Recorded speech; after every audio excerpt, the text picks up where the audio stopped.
Hi everyone, this is Rohit from Rise from Mastery, and today I'm excited to have Shubham Khoker, who is a growth strategist and was the head of growth at Topmate, which is a fast-growing online platform that connected freelancers and clients. And he's now the founder of Rifa AI. And Shubham has done his bachelor's from IIT Bombay. Welcome, to show, Shubham. Thank you so much, Rohit, for having me. Really excited to be a part of this, and let's see where this goes. Yeah, no, absolutely. I think we chatted a few times over the last couple of weeks, and really excited to have you here. But before we talk about anything else, let's wanted to understand how did you get into this crazy world of startups, and what led you to get into growth? Okay, so like the honest answer is beggars and not choosers. So after college, I was preparing for UPSC. It was like a small stint of 6, 7 months, Okay, and that didn't work out well. And that was back in 2021, like the first half of 2021. That didn't work out well, and I was like, okay, fine, this is not going good. And I had already graduated from college. I was about to graduate from my college, and the placement season was already done.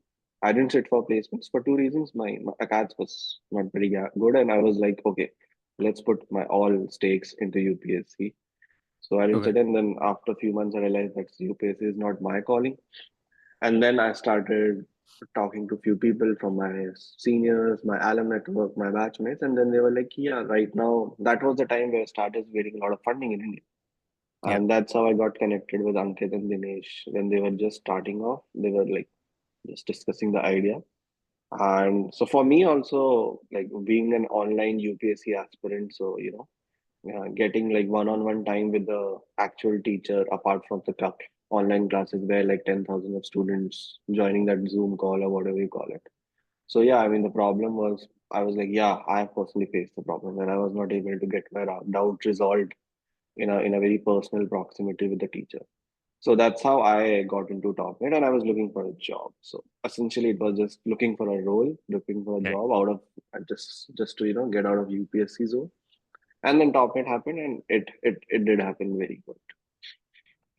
Interesting. I mean, you talk about UPSC. I mean, we have a lot of listeners who are international, uh, but who do you think is the right fit for UPSC? I mean, I've seen a lot of very smart people get want to try for. I think it's like the civil services in any country, but who is the ideal candidate for that, and how much time should somebody spend on UPSC? I personally feel a right candidate for UPSC, and this is coming from like a very small amount of preparation I have spent for that Yeah, exam. I mean, might be wrong. I mean, so I mean, I feel people who basically relate themselves to the social mass scaled, like the problems which an Indians are facing. So, I mean, a right. very good example would be, I mean, I mean, in India, we still have few villages, we will still have few areas where there are no electricity, no roads, no washroom, no proper drainage system. So, if these are the problems which can give you sleepless nights, Yeah, then UPSC is the path for you. I mean, there are a lot of people I see who crib about the taxation system whenever there is a budget coming up, but none of them really want to go ahead and create an impact and revamp and change it. But if there is someone who feels, yes, I want to change it, I want to make it good and better for both the parties, for the government and for the people both, for those type of people, I guess UPSC is the one who basically want to create an impact to the on the ground level for the people. So I guess for them UPSC is probably a better fit. got it, got it. Interesting. And you talk about Topmate. Um, so is it like a marketplace where for C-level executives, or can anyone who's freelancing can get into Topmate? So two answers to this question, like two parts. Earlier, when I was working at Topnet, yes, it was not a marketplace, or just a pure tool where you sign up on the platform. It's just like Calendly, right? You sign up on the platform, you get your own profile link, and then you keep on marketing it on your social media or wherever you have a distribution sorted for yourself. And Right. anyone can join it. I mean, it's not just for the C-suite. Anyone, like be a college student. I mean, we had people like 12th class students who were our users in labor.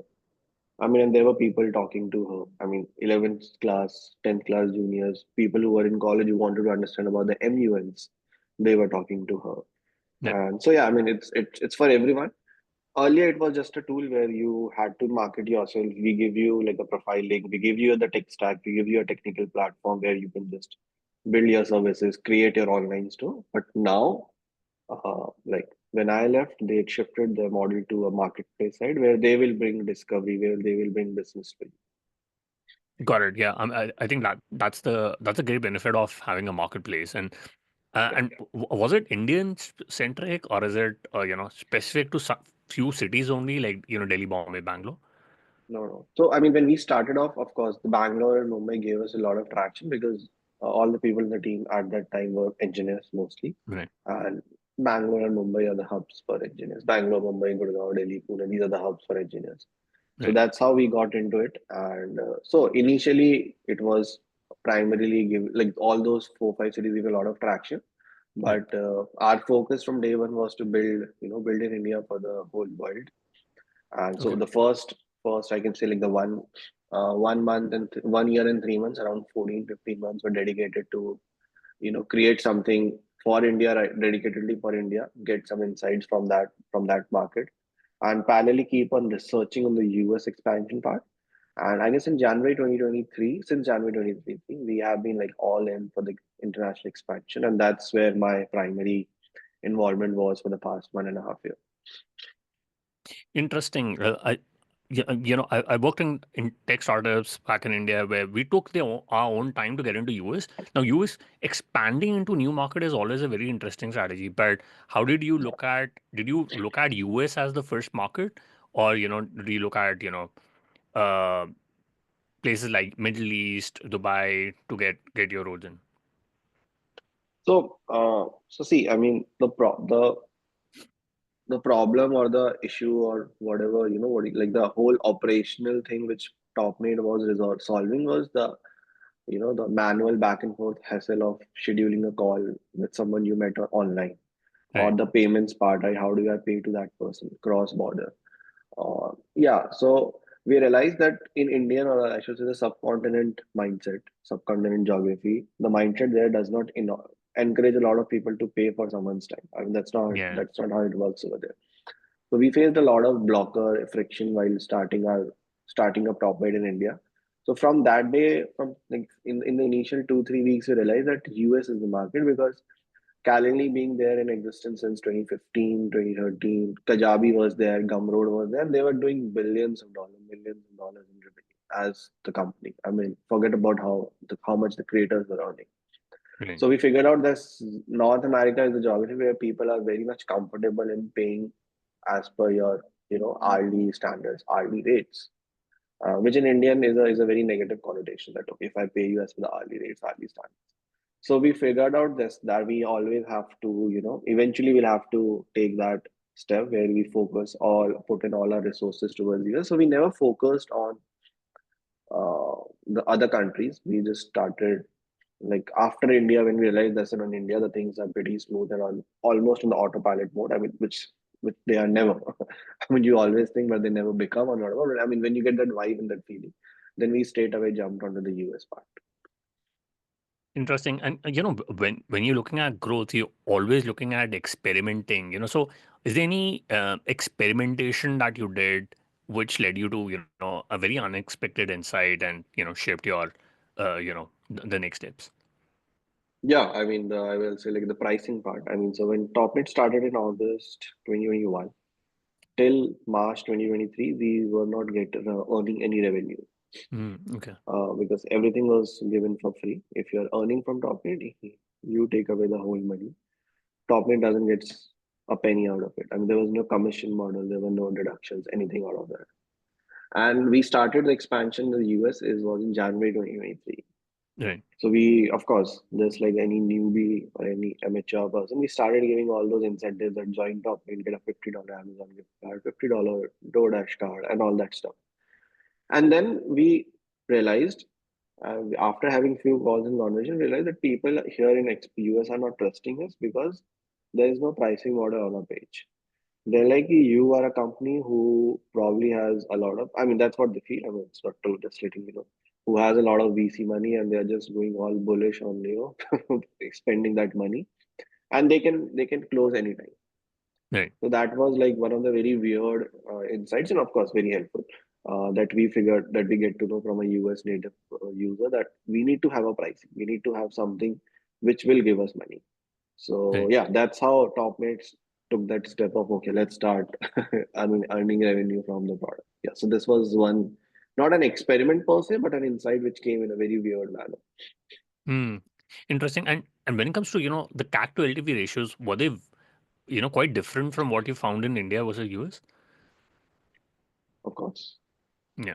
of course. I mean, because the thing is, I mean, the revenue or the commission which we were getting, because in US, like an hourly rate for anyone who is like a 3, 4, 5 years of work, is probably around $100 or $100, Yeah. which is like 7,000 INR in India. So Yeah. if you take 10% commission out of it, we get like 700 rupees. But Right. if you compare that similar to someone in India with 3, 4 years of work, the maximum they can charge is like what, 400, 500. And Mm. 7% out of it is what?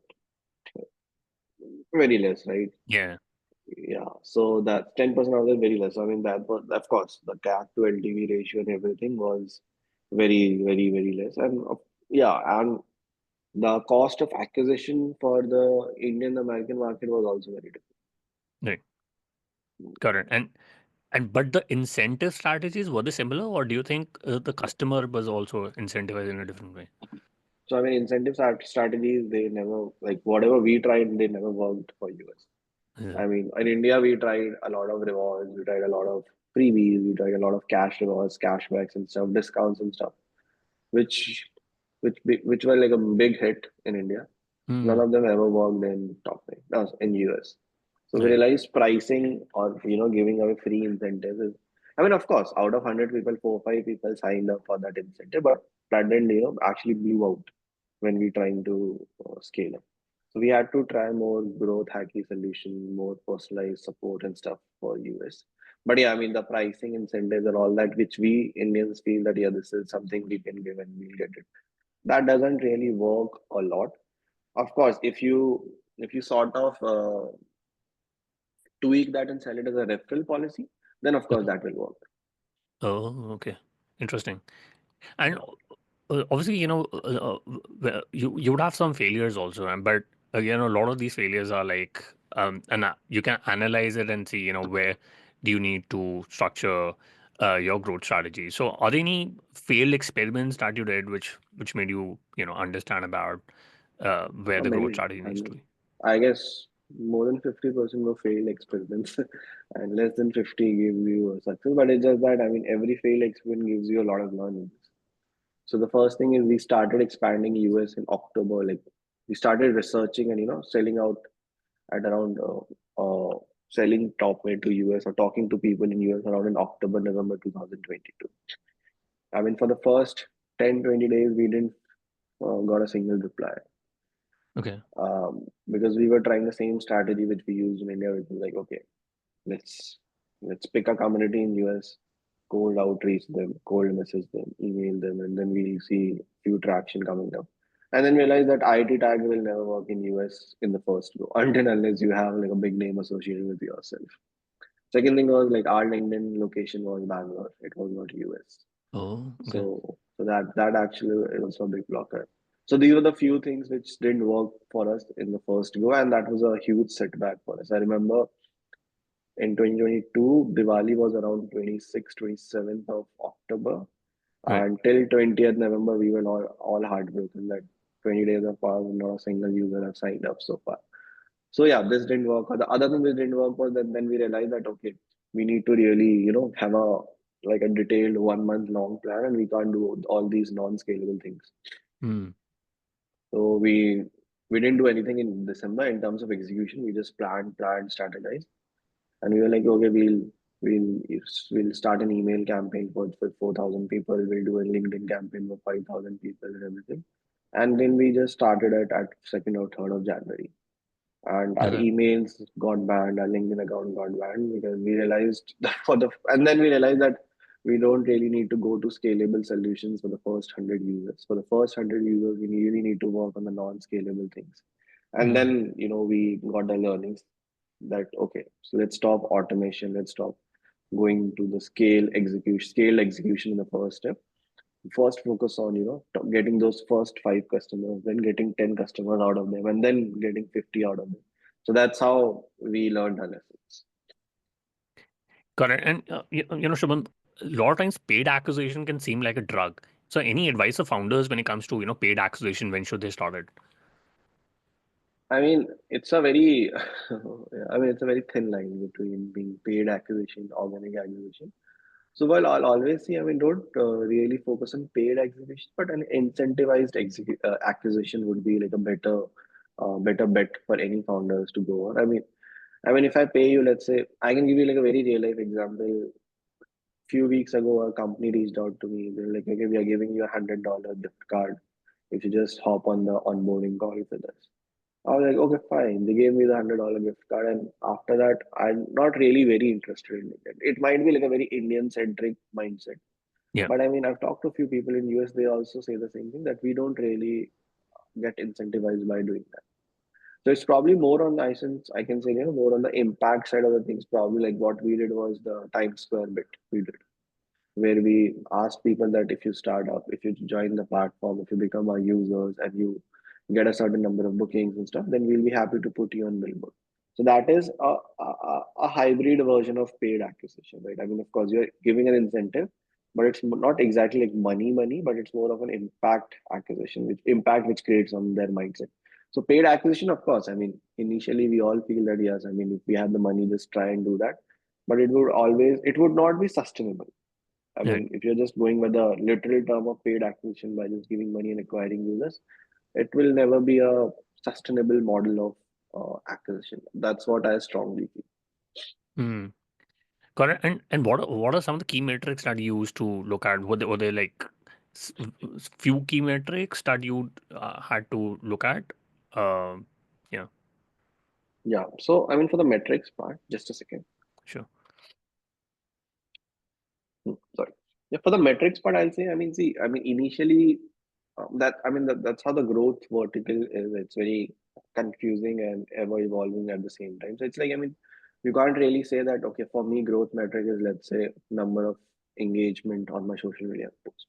It might be Mm. today, but two weeks down the line, you'll have to change it. Right. So basically, the idea for a growth person is to probably stitch the whole flow together. So for us, it was like, I mean, if you give an example, it was like, okay, let's say there is social media, social media is there, there are leveraging the Topmate community is there, there are campaigns over there. And then there is like a product in itself. So we basically try to stitch, okay, we'll do something on social media. Then we'll do like an email communication in correspondence to that. Then we'll do some campaigns on social media by leveraging the community. And then we'll do a similar thing within the product itself, and that will all together will probably explode to give us that one north star which we are chasing at that point of time, which can be different at a different stage. So for us, I'll say, I mean, for me initially it was all about creating an awareness, creating a buzz, talking to people, understanding how the market is, how what they are looking at, for paying money for the time. So that was awareness in the research part initially. Then at that time, for me, the metric was probably to get more insights, to get people, to get more calls on, to understand the industry better in a more subjective way, not in a very objective way. But after that, it became more on the side. Okay, let's say now the metric is acquisition, so we are focusing. Okay, let's focus on how many people are signing on the platform now. So when you're chasing acquisition or the sign up on the platform, you can't really say, okay, there are 500 people signing on the platform. Let's go and make it 1,000. So you basically build and like backtrack how those 500 people are coming. And you'll figure out, okay, that there's one channel which is giving us more than 50% of the people. Okay, so let's how we can double down on it and make it twice or thrice than what we are having already right now. So that's how the metrics used to change. So the last time when I was working at Topnet, I guess my metric was to probably execute the revenue and the referral part for the user. Got it. Interesting. And you recently gone on Kash Gupta's podcast. I love the conversation we had. But you made a very interesting point because I come from sales, BD, partnerships role, and you made an interesting point about growth sales versus traditional sales, and that a lot of there's a notion that sales is not a good career to be in, especially in India, right? But it's quite different out here in UK and US. But how do you Mhm. differentiate growth sales versus traditional sales, and what are your thoughts on that? So just and before that, I'll just say, I mean, he said that sales is not a good career option. It's just that, I mean, it's how the society perceives it. But I'll Yeah, always say that, I mean, for founder, for any business, true. the eventual outcome is how the sales are going, right? I mean, Mhm. even for OpenAI, they did build like very good chat user and everything, but if people are not buying it, it's no good, right? If Yeah. let's I take mean, an they have their example own of Zoom. enterprise sales team. Yeah. Yeah, exactly. If there is like Zoom, if nobody's buying Zoom, it's good for nothing. I Right. mean, yeah, we have an iPhone. They build it very classy, very tech savvy and everything. If nobody's buying it, if they're not selling it, then it doesn't make any sense to have such things. So sales will always there. And if you go to, I mean, it's a very famous tweet which I saw that, if you go to, let's say, a partner at McKinsey, even he's doing the sales. He's Yeah. getting clients. If you True. go to and ask what Sam Altman at ChatGPT, he's trying to get more people, more enterprise buying their solution. So sales is always there. Just that in India, the word sales is somehow, I don't know why it has a very negative connotation with it, but eventually everyone is doing sales. The CEO of the company, the BD person of the company, they are all trying to do the sales part. Right. Yeah. So now coming on this growth sales and sales. So see, I mean, traditionally sales has been, where people, I mean, in Indian context, people correlated with, let's say, um, a salesman probably knocking your door, like a person Yeah. who's on the Field sales. Yeah. field salesman, a salesman who is, like on the counter of the shop, those type of people, or a person who is just giving you a cold call, selling you an insurance or loan and stuff like that.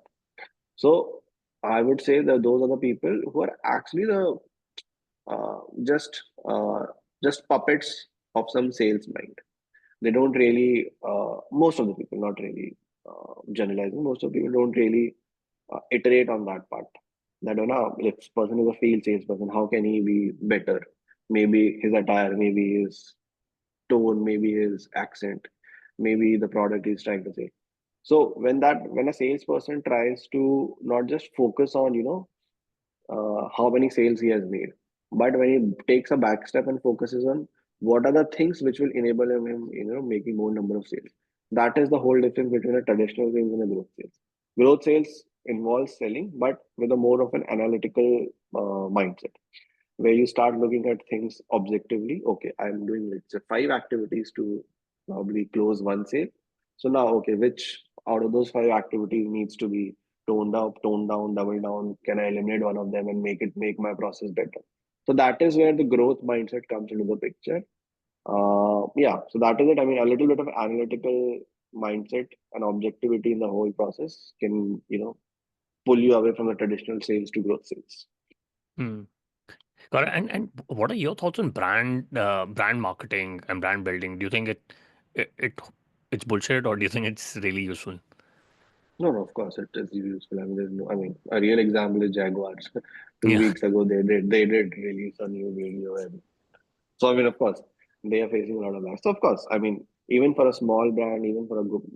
So eventually, when the brand is too small, or like when you're new into the market, you don't really give a damn to all these things, because of course at that time they do not really make sense. But once you have a decent customers, because ultimately what I strongly feel is, I mean, sales is there, social media is there, digital marketing is there, but whosoever is your consumer should take pride in being your customer. I mean, if I'm using an iPhone, I feel validated enough within myself that yes, I'm an iPhone user, because iPhone has that brand into the market. It's not that people made that brand, right? I mean, the company did some activities passively, actively, no matter how, but they did something which makes us all feel validated when we have an iPhone, right? I mean, we all see that. Okay, first we'll have an Android, then we'll upgrade to iPhone. I mean, that's how the things work, right? I mean, MacBook. You take an example of MacBook. You take an example of um, like a fridge, a physical SKU or a technical solution.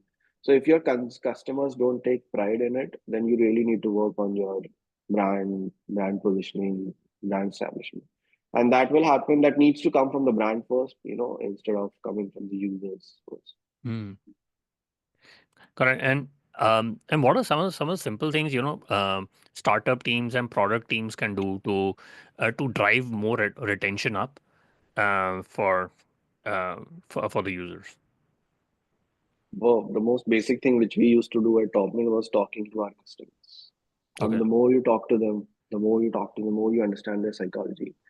Uh, I mean, that's where I always say that growth has to, I mean, a growth person or anyone needs to read a lot of, psychological theory, psychological notes and concepts, because that's how you gauge that what the person is trying to. Because if I come to say and I'll ask you that, hey Rohit, how's Topmate for you? I mean, you wouldn't really have like an essay long answer. You can really say, yeah, it's good. Okay, I can try that, right? But if it's an onus on me that where that's how I tweak or put questions onto you that so that I can get to hear what I'm trying to hear, right? I mean, whether it's a good thing or a bad thing. So talking to your customers is the best thing. I mean, a lot of people do a mistake of just a lot of product people specifically do a mistake where they just focus on the data analytics, whatever the dashboards they have built, and just focusing on them. I don't really discard that. I mean, that is needed. But additionally, what we need as a complementary step is, talking to customers like over call, in person, just to understand how they function, how they behave. And, there's a very famous saying, the way you do anything is the way you do everything. So if you basically get an understanding of how your customers, I mean, for me, I can give you an example, like when I joined Topmate, for me, creator persona was probably not the one I would really relate with back in 2021. I was like, okay, I mean, I don't know how do they live their life, but talking to them, understanding their psyche, understanding how they function in their life, you get a lot of insights from them. Then that actually helps you in building strategies, building right. In fact, something as small as writing emails for them, you'll Hmm. probably understand. Okay, yes, this email will resonate with these people because that's how they think. Hmm. So I've been talking to our customers, spending time with them probably over a cup of coffee, having like regular Zoom calls with them is the most basic thing anyone working in the founder or anyone working in a startup should do. And I always feel a technical person or a coder or software developer should also do that. Just to understand, what gives them the delight. So it's more on the psychological side of things where you understand the persona. Correct. And who do you think is an engaged user, especially when it came to Topmate? Was it somebody who opens up the website, or and who's like a retained user for you? How did you get to decide that's a metric?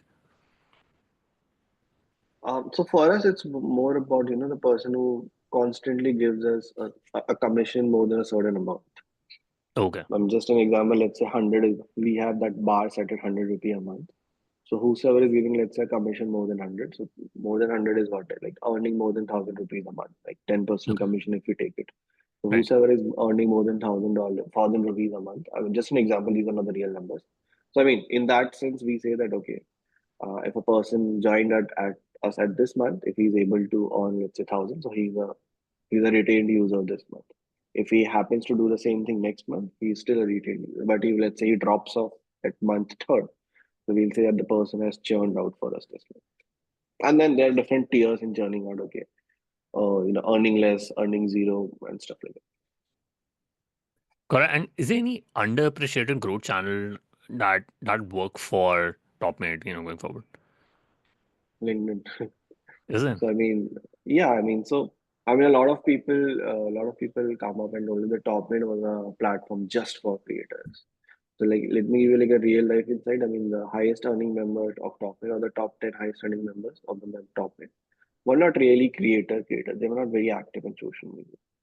Oh, They okay. were they were probably the people who had like a lot of pedigree, Hmm. and there are a lot of people who were already reaching out to them, but they never had the courage, or they never had the not courage, I should think. They never had any platform, any solution which can help them monetize all those requests and incoming inbox messages. So for them, they don't really, and those people are not the one who create a lot of content for us, and they Right. rarely do that. It's just that they have their profile link over there. There are people visiting their profile, and then they're just booking calls and giving them revenue and giving us the commission. So I mean, a lot of people don't really understand that. For us, creators actually did that word of mouth marketing. A lot Hmm. of them might not really give us the money. A lot of them might not get a lot of bookings, but they just started putting out content where they say that book a call with me on top, book a call with me on top, and that's how it helped us in getting a lot more traction, a lot more visibility in the whole LinkedIn space. So utilization of community over LinkedIn was something which I don't see a lot of people, a lot of startups doing that right now. Hmm. Correct. And since you've been involved in creative economy, where do you see the growth going? Because if you ask a lot of kids, they don't want to be astronauts; they want to be YouTubers, right? And also, Gen Zs work so differently from Boomers, Millennials, and Gen X. and they would want to, have their own control of their time, freedom, money. But where do you see the creator economy going, especially in Southeast Asia? Because I think creator economy is done really well in the Western world, but where do you see the growth from here? So, I mean, the thing is, it's entirely different. I mean, the intent becoming a part of the creator economy, Right. sorry, for anyone from Southeast Asia, I should say India specifically, and Yeah. someone trying to become a part of the creator economy in US is totally different. I mean, for an Indian creator who's like a very established creator right now, for them the major source of income is still brand deals most of the times. I mean, Oh, eight okay. to ten, right? I mean, there are very few people who earn from all these monetization tools, selling courses and stuff. I mean, there are cases, but most of the time it's a brand deal which gives them a lot of money. So the problem is, I mean, then the creator becomes, he's basically he lives at the perils of the brand. Basically, if there are no brand deals, he won't be really able to earn a lot of money. So the problem with Okay. all these Gen Z people trying to become creators that they're eyeing a follower count not to create an impact, but to attract brands, which is not wrong. But fundamentally, if that is your intent or drive or passion, it will follow. Because the problem is there are thousands of million follower creators in India. We see a person getting viral probably last week, but he's not getting the same amount of traction or engagement today. Because this week there is someone else whose reels are going viral. I mean that happens with us all the time when we are consuming content on Instagram, right? We see every 2 3 weeks there is a new creator coming up, some cringe shit he or she is posting and he's getting viral. He or she is getting viral. They get a lot of brand deals for the next 1 month, but then it just evaporates, and then the world is watching someone else. So Mm. there is a problem. That is a problem with the Indian creators or the Indian aspiring creators that they focus more on the brand deals, more on the engagement part, more on the number, and not really on the impact which they are creating. Okay. And whereas in terms of US people or the American or the Western world, they try to figure out their niche first. That what I'm Yeah. gonna talk about. What will be my differentiator? They work on more the sustainable model of being a creator rather than just trying to drive some brand traction. So that is a huge difference. So when I say where the creator economy going, so I always say that in US, creators are becoming more and more smarter, more and more intelligent, more and more clever, and more objective in their life. I mean, if I've talked to a lot of college students here, they are doing their college studies as well, and they are focusing on their Instagram, YouTube, and everything. And they're like, yes, this is my side income, and I want to be like a good YouTuber. I want to create a niche, create an impact. And once I feel that yes, this is good enough for me, I'll good enough in the sense which gives them the satisfaction. Yeah, this is my calling, not in the sense that okay, this will give me an amount, an earning up to a certain amount. No, that is the secondary goal everyone has. It's primarily on the impact, the differentiator they have, and the value which they will create to their audience. Once they feel yes, I do have like some sort of establishment on those fronts, I'll switch full time over that. But Mm.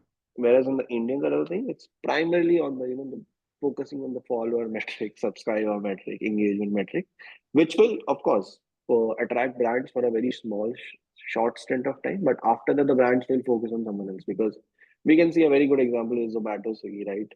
Yeah. I mean, they are pulling all those people from India's Got Latent these days because those are the people who are getting a lot of traction. India's Got Latent is getting a lot of traction, but I mean, this is not sustainable. I mean, for those people, not the Swiggy Zomato brand. I mean, brand has, I mean, they have to shell out a certain amount of money for their marketing. They'll do in person A, then they'll do it in person B. They don't really are loyal to person A or person B.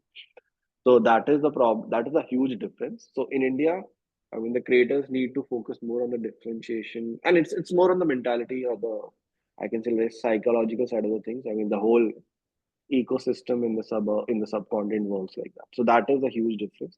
But if I say overall, where's the creator economy going? So I'll say, I mean, creator economy is working more on diversifying their every creator. If I say is working diversifying their earnings, their source of earnings. Right now, you don't see a YouTuber just focused on YouTube. He has his Instagram, he has his LinkedIn. I mean, we see cricketers coming on LinkedIn. We see Yeah. movie stars coming on LinkedIn. So right now, True. where I see creator economy is, trying to what do you know, just pick whatever you can pick from different social media platforms. Mm. Correct. And obviously, I want to talk about AI, right? So, So I've seen a lot of AI SDR tools, and I think the SDR function might not be there. I don't know what's going to hold in future. But do you think AI is going to replace a lot of marketing resources, a lot of marketing and growth professionals are worried about their jobs going forward. But I know that you use ChatGPT and other tools. How does AI fit into growth? So I'll always say, I mean, AI will never have, at this stage right now, AI doesn't have a lot of cognitive abilities, Mm, right? So for me, as of now, I mean, I don't know what will happen in 5 years or 10 years because I'm yeah. not an AI expert and I don't want to say something which comes as a backlash on me. But I'm saying right now, AI is more of something which complements a lot. Yeah. So I mean, a very good example is if I'm trying to create a plan of action and I have like a lot of thoughts coming up in my mind, I just put those hundreds of thoughts in a document and I put it out to a chat GPT and say, okay, just help me create a plan of action for this. It will use that and give me a very channelized, structured document. And I don't really use the exact same document, but it gives me a flow where how to basically come up with a plan of action. All those 100 random thoughts I had. So Right. that is where ChatGPT helps me. I mean, other thing which I used for ChatGPT was, or AI was, I mean, there were a lot of support emails coming up, support emails, queries, issues with the users coming up, and to figure out which is the most pressing issue right now. I mean, if I one thing is I can go and talk to my support person and ask him that tell me what's exact. I mean, not very sure he must have a number to it. But what I do is I'll just dump up all the emails on an AI solution, ask me to give, just bucket them and give me a summary. So it actually gives me a very good that your problem that the person is facing. Most of the people are facing issues with payout. Most of the people are facing issues with no shows, stuff like that, right? So that is where AI, in basically summarizing the documentation, helping me a lot. And for growth as well, I mean, a very good example is yesterday only I was having a discussion with someone. So the person is um, trying to help people in the product management space.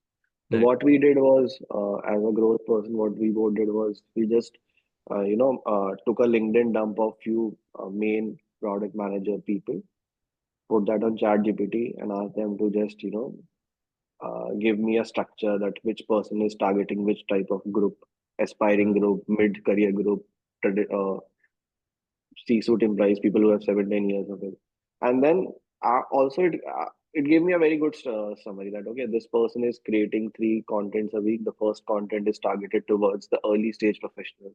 The last content is targeted towards some corporate politics and jargons.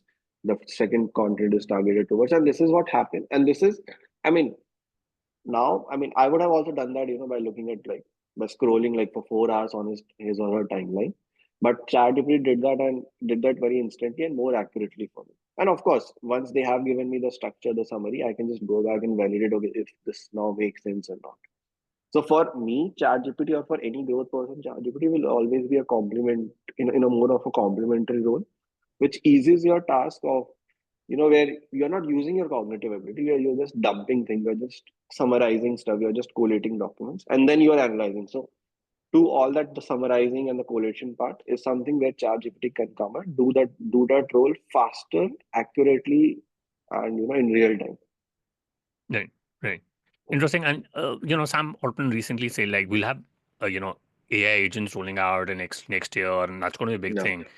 And on that note, you started you moved out from your role at Topmate. You're building Rifa. What made you leave, and why? What are you building at Rifa? I mean, so what made me leave was like, I mean, it was already 3 years and I always wanted to do something of my own. Right, But yeah, initially I just wanted to, and as I told, I mean, for me to start off something of my own, just after UPSC I wasn't bold enough back in those days to take right, that leap of faith. So, but I did it up recently. So what we are doing at Refi is exactly what Sam Altman said, that we are building AI agents, right. and AI agents is the future. Hmm. And you talked about SDR. I mean, there are people who are using AI agents for cold calls, and they are landing them close deals right now. So, I Right, mean, of course, the whole AI agentic space right now is probably in the nascent stage. I mean, we are still nurturing it. The models are getting fine tuned and everything is getting better. Correct. So yeah, I mean that will happen with due course of time. But what Refi is doing is basically we're building AI agents to automate operations like business operations. Something as mundane as calling your customer and giving him information dump. Let's say, hey, hi Rohit, I'm calling from so and so bank. We have issued your HDFC Bank credit card to you. Have you received it or not? Yeah. So earlier, a human was doing that, Correct. Yeah. and this is like the most stupidest thing we'll ask a human to do, right? We just read out a script over call and just collate whether the answer was yes or no. If the answer was yes, it's fine. If the answer was no, then just figure out where the credit card is stuck with the postal services. So now AI agent can do that more smartly and more efficiently, and they don't really fatigue out of it, right? They don't drain themselves out. Hmm. So we are building AI agents. Primarily, we are working on the voice space right now, where Okay. we working with insurance, debt collectors, healthcare front office workers, customer support people. Okay. So these are the few places we are working right now. So yeah, I mean, was this the answer you were looking for? Yeah, because I don't think we had a chat about your company, but the thing is, like, when it comes to AI companies, especially it's with enterprises who have a distribution power, and then tech startups. Who do you think is going to win? Because I sometimes feel like you have, uh, you know, uh, big companies like Microsoft, Facebook. They have the foundation models, but they also have the distribution power. So how do you go about beating like an open AI who's got I don't know $8 billion in funding and they're building AI agents? So see, I mean, it's a what I can say. Like, so basically, what ChatGPT has built, what Claude has built, what Correct. Microsoft is building, and everything, what Google is building. So Right. these are all foundational platforms, right? Mm. These are all generic platforms. So let's take an example of if I am going to serve, let's say, an insurance company.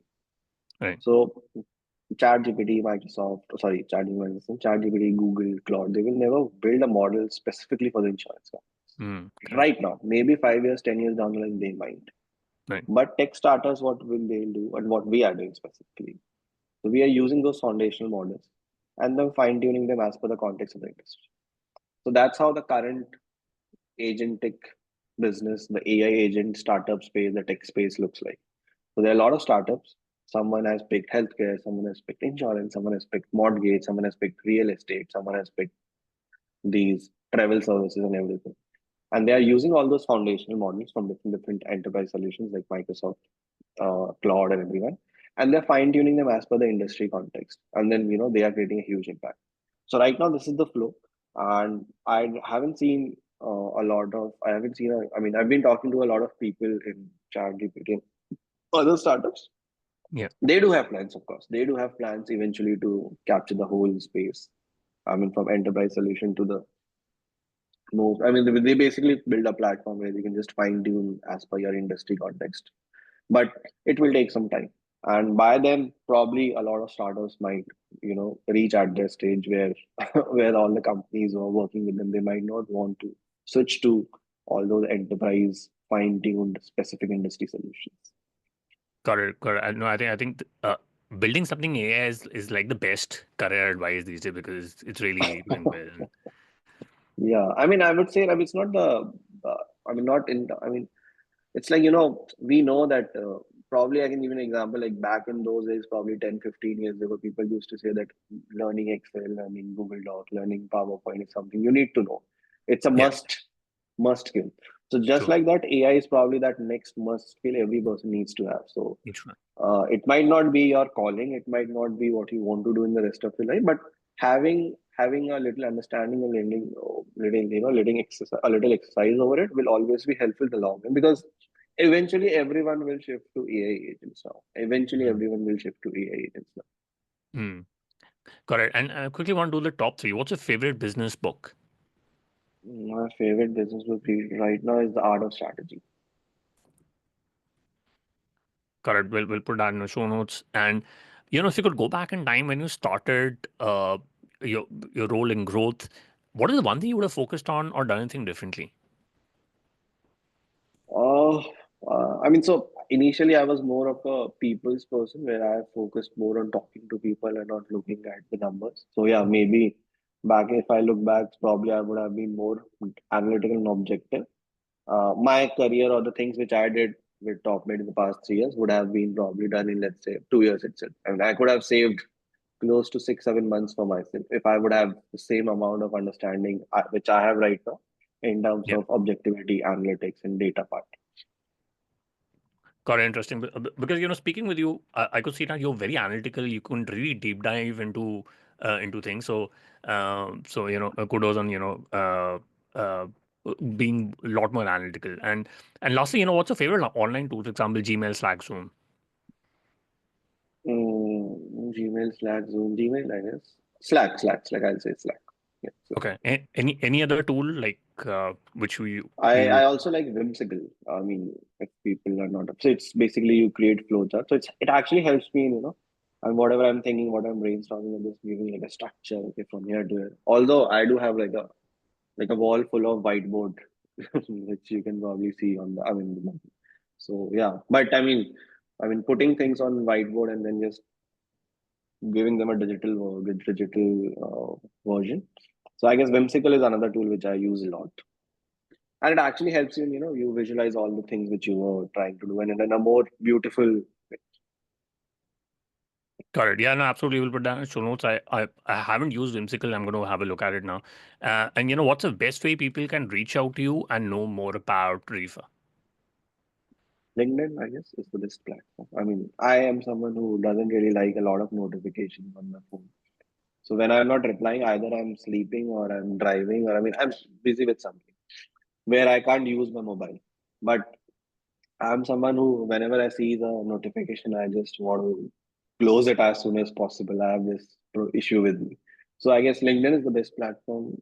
I have Instagram, but it's primarily for the personal part of the things. Right. But yeah, LinkedIn, and yeah, my email is also there, shubham@rifa.1. Yeah. Yeah, and it's called Reefa.ai, right? The company is Rifa.ai, but we were not able to get the domain Rifa.ai. But yeah, I mean, we have closed the deal, so slowly, soon, probably in a day or two, we'll make it live as well. Okay, got it. We'll put that in show notes. Sean, thank you so much for taking our time and speaking to us. I really enjoyed my conversation with you. Thank you so much, Rohit, for having me, and really enjoyed this. And I'm glad that we finally pulled this off. I mean, after postponing for the past two occasions. Thank you so much for this opportunity. Thank you.